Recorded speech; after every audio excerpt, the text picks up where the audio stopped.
9টাରେ ମନ୍ଦିର ବନ୍ଦ କରିକି ଗଲି। ବନ୍ଦ କରିକି ଯିବା ପରେ ଆଉ ଏଠିକି କେହି ଲୋକ ଆସିବାର ନାହିଁ ମନ୍ଦିର ଦର୍ଶନ କରିବା ପାଇଁ। ମନ୍ଦିର ତ ବନ୍ଦ ହେଲା, ଆଉ ରାତି 9টাରେ ବନ୍ଦ କରିକି ଘରକୁ ଗଲି। ଘରକୁ ଯିବା ପରେ ଖାଇ ପିଇକି ଶୋଇଲି। 5টাରେ ଆସିଲି ମନ୍ଦିରକୁ ଖୋଲିବା ପାଇଁ। 5টাରେ ଯେତେବେଳେ ଆସିଲି ଦେଖିଲି ଏ ଅବସ୍ଥା। ସାଙ୍ଗେ ସାଙ୍ଗେ ସେଠୁ ସଭାପତିଙ୍କୁ ଫୋନ୍ କଲି, ସେକ୍ରେଟାରୀକି ଡକେଇଲି, ବୋଲି ଆଜ୍ଞା ଆସନ୍ତୁ ଆପଣମାନେ ଦେଖିବେ ମନ୍ଦିର କେଉଁ ଭଳିଆ ଅବସ୍ଥା ହେଇଛି। ଦେଖିଲା ବେଳକୁ ଏ ପ୍ରକାର ଭଙ୍ଗାରୁଜା ହେଇକି ମନ୍ଦିର ପଡ଼ିଛି। ଆଉ ଠାକୁରଙ୍କର କ'ଣ କ'ଣ ସବୁ ଚୋରି ହେଇଛି?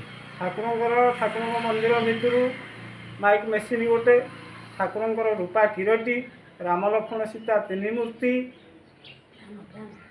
ୱାଲ୍ ଫ୍ୟାନ୍ ଗୋଟେ, ଦାନ ବାକ୍ସ ଠାକୁରଙ୍କ ମନ୍ଦିରରୁ ଏଇ ଜିନିଷ ଯାଇଛି। ମନ୍ଦିର ତଳ ଘରୁ ଭଣ୍ଡାର, ଠାକୁରଙ୍କର ଯେଉଁଠି ଭଣ୍ଡାର ଘରୁ ଟଙ୍କା 10-15 ହଜାର ଭିତରେ କ୍ୟାସ୍ ଥିଲା, ସେଇଟା ଯାଇଛି। ଠାକୁରଙ୍କ କାଗଜପତ୍ର, ଠାକୁରଙ୍କର ସୁନା ରୂପା ଯାହା କିଛି ଥିଲା, ଆଉ ପାଣି ମଟର ଗୋଟେ, ଏତକ ଜିନିଷ ମନ୍ଦିରରୁ ଚୋରି ହେଇଛି। ଆପଣଙ୍କର ନାଁଟା? ଭାରତୀ ଭୂଷଣ ଦାସ।